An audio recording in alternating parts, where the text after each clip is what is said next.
नमस्कार दोस्तों, हमारे चैनल पर आप सबका स्वागत है। दोस्तों, आज की वीडियो में हम आंग्ल मराठा युद्ध के बारे में जानेंगे, जिसे एंग्लो मराठा वार भी कहा जाता है। हमारा मेन टॉपिक जो रहेगा वीडियो का वो है प्रथम आंग्ल मराठा युद्ध। ये युद्ध वैसे तो तीन आंग्ल मराठा युद्ध हुए, लेकिन इस वीडियो में हम सिर्फ प्रथम युद्ध के बारे में जानेंगे।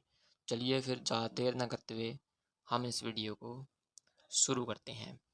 दोस्तों, जैसा कि हमने हमारे पिछले वीडियो में जाना था, पानीपत के तृतीय युद्ध में मराठों की हार के बाद पेशवा बालाजी बाजीराव बहुत ज़्यादा दुखी हो जाते हैं और इसी दुख के साथ उनकी मृत्यु हो जाती है, जिसके बाद उनके पुत्र माधवराव को पेशवा बनाया जाता है। लेकिन इससे माधवराव के चाचा अर्थात बालाजी बाजीराव के भाई रघुनाथ राव खुश नहीं थे, क्योंकि वह खुद ही पेशवा बनना चाहते थे। बाद में जब माधवराव की टीबी की बीमारी से मृत्यु हो जाती है, तब उनके भाई नारायण राव को पेशवा बनाया जाता है, परंतु इस क्रम में रघुनाथ राव ईर्ष्या की भावना और खुद पेशवा बनने की चाह अपने अंदर रखते हैं और इसके कुछ ही समय बाद रघुनाथ राव एक षड्यंत्र के तहत नारायण राव की हत्या करवा देते हैं और खुद को पेशवा घोषित कर देते हैं, परंतु कोई उसे पेशवा पद के लिए योग्य नहीं मानता।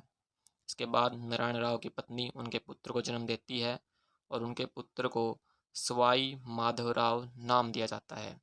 मराठा साम्राज्य के प्रभावशाली मंत्री नाना फडणवीस द्वारा नारायण राव के पुत्र सवाई माधवराव को पेशवा बनाने का अभियान चलाया जाता है और इस अभियान में नाना फडणवीस के साथ मराठा साम्राज्य के दूसरे प्रभावशाली चीफ तुकोजीराव होलकर और महादजी शिंदे भी जुड़ जाते हैं। धीरे धीरे अन्य मराठा साम्राज्य के प्रभावशाली व्यक्ति भी इस अभियान में जुड़ जाते हैं और तब नाना फडणवीस द्वारा बार भाई परिषद का गठन किया जाता है, जिसके द्वारा वे अपने इस अभियान को सफल बनाने की कोशिश करते हैं, जिसमें वे कुछ समय बाद सफल भी हो जाते हैं और तब वे अभियान के सफल होने के फलस्वरूप नारायण राव के पुत्र सवाई माधवराव को पेशवा घोषित कर देते हैं। परंतु उस समय सवाई माधवराव केवल 40 दिन के थे, इसलिए उनके नेतृत्वकर्ता के रूप में नाना फडणवीस और भारभाई परिषद ने मराठा साम्राज्य के प्रशासन व्यवस्था की कमान संभाली। रघुनाथ राव ईर्ष्या की भावना और अपने आप को पेशवा बनाने की चाह लेकर अंग्रेजी ईस्ट इंडिया कंपनी के पास अपने लिए सहयोग मांगने के लिए गया और इसके बाद कुछ ऐसी परिस्थितियां बनी जिसके कारण मराठा और अंग्रेजी ईस्ट इंडिया कंपनी के बीच तीन आंग्ल मराठा युद्ध हुए। रघुनाथ ने अपने ही मराठा लोगों के विरुद्ध पेशवा बनने के लिए विद्रोह किया। आइए अब जानते हैं प्रथम आंग्ल मराठा युद्ध जो 1775 से 1782 के बीच हुआ था, कैसे शुरू होता है।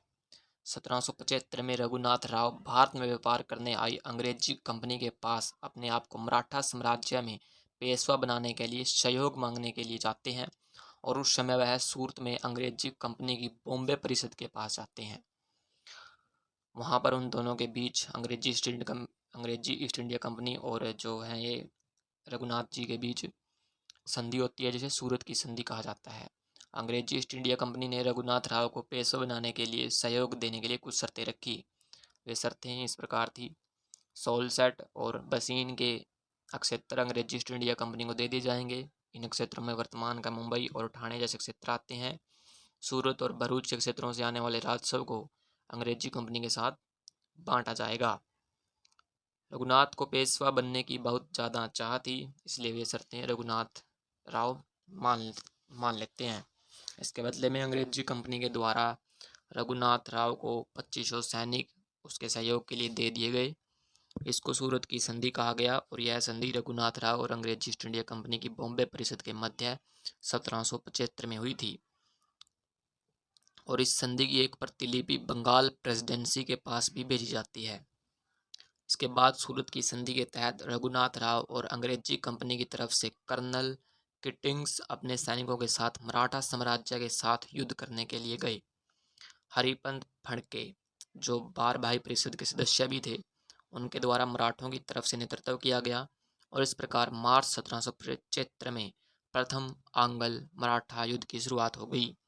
इस युद्ध में मराठों ने अपनी गुरिल्ला युद्ध पद्धति का भरपूर उपयोग किया और अंग्रेजी कंपनी की सेना को बहुत चुनौती दी, परंतु इस युद्ध के दौरान जो सूरत की संधि की प्रतिलिपि बंगाल प्रेसिडेंसी में पास होने के लिए गई थी, उसको उस समय के बंगाल के गवर्नर जनरल थे वॉरेन हेस्टिंग्स द्वारा अस्वीकार कर दिया गया और अंग्रेजी कंपनी की बॉम्बे परिषद को यह युद्ध बंगाल प्रेसिडेंसी द्वारा समाप्त करने के लिए कहा गया। बंगाल प्रेसिडेंसी द्वारा मराठों को भी यह युद्ध समाप्त करने के लिए कहा जाता है और बंगाल के गवर्नर जनरल वॉरेन हेस्टिंग्स द्वारा कर्नल उपटन को मराठों के पास पुरंदर की संधि करने के लिए भेजा जाता है। यह पुरंदर की संधि मराठों और अंग्रेजों के बीच 1776 में हुई थी और इस संधि की शर्तें कुछ इस प्रकार थी। इस संधि के तहत सवाई माधवराव को ही पेशवा माना गया।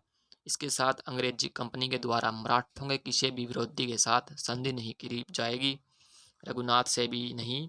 इस युद्ध के दौरान अंग्रेजी कंपनी द्वारा मराठों के जिन क्षेत्रों पर कब्जा कर लिया गया था वे मराठों को वापस दे दिए जाएंगे। मराठों द्वारा अपने विद्रोहियों हो चुके मराठा भाई रघुनाथ राव को प्रस्ताव दिया गया कि अगर वह अपनी सेना खत्म कर दे तो उसको मराठों द्वारा 25,000 राष्ट्रीय पेंशन प्रति माह दी जाएगी। रघुनाथ राव ने सूरत की संधि के दौरान सॉलसेट का क्षेत्र अंग्रेजी कंपनी को देने के लिए कहा था, जिसे मराठों द्वारा अस्वीकार कर दिया गया और इसके बदले में कोई भी अन्य क्षेत्र जिसका मूल्य 3 लाख तक का हो उसे अंग्रेजी कंपनी को देने की बात कही।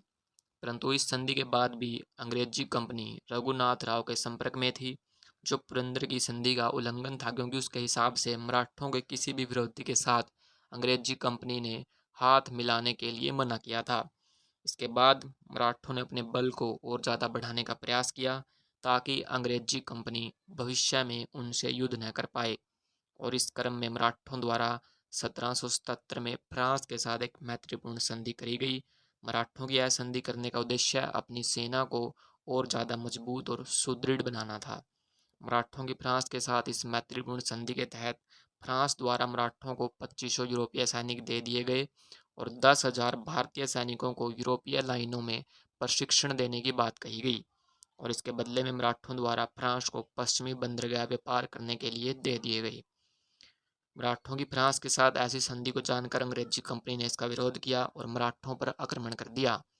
तब महादजी शिंदे द्वारा मराठा सेना का नेतृत्व किया गया और उन्होंने अपनी बुद्धि का प्रयोग करते हुए अंग्रेजी सेना को तालगांव के पास के घाटों पर आक्रमण करने के लिए उकसाया और जैसे ही अंग्रेजी सेना वहां आक्रमण करने पहुंची, मराठा सेना ने उन पर आक्रमण कर दिया और इसके साथ मराठा सेना ने अंग्रेजी सेना के खापोली में बने हुए बेस को भी ध्वस्त कर दिया। यह सब देखकर अंग्रेजी सेना भाग खड़ी हुई और वडगांव क्षेत्र में मराठा सेना द्वारा अंग्रेजी कंपनी की सेना को पूर्ण रूप से घेर लिया गया और इसके बाद 1779 में अंग्रेजी सेना को समर्पण करना पड़ा। इसके फलस्वरूप मराठों और अंग्रेजी सेना में वडगांव की संधि हुई और इसके तहत 1775 से लेकर जितने भी मराठा क्षेत्र अंग्रेजी कंपनी द्वारा कब्जा कर लिए गए थे वे क्षेत्र उनको मराठाओं को वापस देने पड़े। इसके साथ साथ वहां अंग्रेजी सेना के साथ रघुनाथ राव को भी मराठा सेना द्वारा पकड़ लिया गया, जिसके बाद रघुनाथ राव ने भी अंग्रेजी सेना के साथ समर्पण कर दिया और यह बात भी स्वीकार करी कि उसकी वजह से ही अंग्रेजी सेना मराठों पर आक्रमण कर रही थी। तब इस वडगांव की संधि के तहत मराठों ने रघुनाथ राव को झांसी जाकर रहने को कहा और उसे पेंशन देने की बात भी कही गई, परंतु रघुनाथ राव द्वारा अपने पुत्र बाजीराव द्वितीय को पेशवा के प्रशासन में रखने की बात कही, जिसे मराठाओं द्वारा स्वीकार कर लिया गया। परंतु बंगाल के गवर्नर जनरल वारन हेस्टिंग्स ने यह वडगांव की संधि को अस्वीकार कर दिया और अपनी 3 सेनाएं मराठों के विरुद्ध भेज दी। इन 3 सेनाओं का नेतृत्व कर्नल गोडार्ड, कप्तान पोफम और जनरल कैमैक कर रहे थे। फरवरी 1779 में कर्नल गोडार्ड की सेना ने अहमदाबाद क्षेत्र पर अपना कब्जा कर लिया। अगस्त 1780 में कप्तान पोफम की सेना ने ग्वालियर पर अपना कब्जा कर लिया था। इसके कुछ ही समय के बाद दिसंबर 1780 में फिर से कर्नल गोडार्ड की सेना ने बसीन पर अपना कब्जा कर लिया। इसके बाद फरवरी 1781 में जनरल कैमैक की सेना द्वारा सिपरी के युद्ध में महादजी शिंदे को भी पराजित कर दिया गया। इसके बाद बंगाल के गवर्नर जनरल वारन हेस्टिंग्स ने नाना फडणवीस और पेशवा के साथ अपनी मांगों के हिसाब से संधि करने के लिए महादजी शिंदे को उनसे अलग करना चाहा। तब अक्टूबर 1781 में वारन हेस्टिंग्स ने महादजी शिंदे के साथ एक अलग से शांति समझौता किया, जिसमें उनके सारे क्षेत्र महादजी शिंदे को वापस देने की बात कही, जिसके बदले में वारन हेस्टिंग्स ने यह फैसला किया कि उन्हें मराठों और अंग्रेजी कंपनी के बीच एक मध्यस्थ व्यक्ति की तरह रहना होगा। इस शांति समझौते से वारेन हेस्टिंग्स का उद्देश्य महादजी शिंदे को मराठों से अलग करना था। और अब महादजी शिंदे ने मराठाओं के न अब महादजी शिंदे जो थे न मराठाओं के साथ थे और न ही अंग्रेजों के साथ। उनका कार्य बीच में रहकर अपने होने वाले संधि या दोनों पक्षों में एक मध्यस्थ व्यक्ति की तरह कार्य करना था। महादजी शिंदे को मराठों से अलग करने के बाद अंग्रेजी कंपनी और मराठाओं में सालबाई की संधि हुई। और इस संधि में जो शर्तें थी वे कुछ इस प्रकार थी। सालसेट का क्षेत्र अब पूर्णतः अंग्रेजी कंपनी के नियंत्रण में कर दिया जाएगा। इसके साथ साथ 1776 की पुरंदर की संधि के बाद से जितने मराठा क्षेत्र अंग्रेजी कंपनी ने अपने अधिकार में लिए थे वे उन्हें वापस दे दिए जाएंगे। मराठाओं द्वारा रघुनाथ राव को पेंशन पर भेज दिया गया।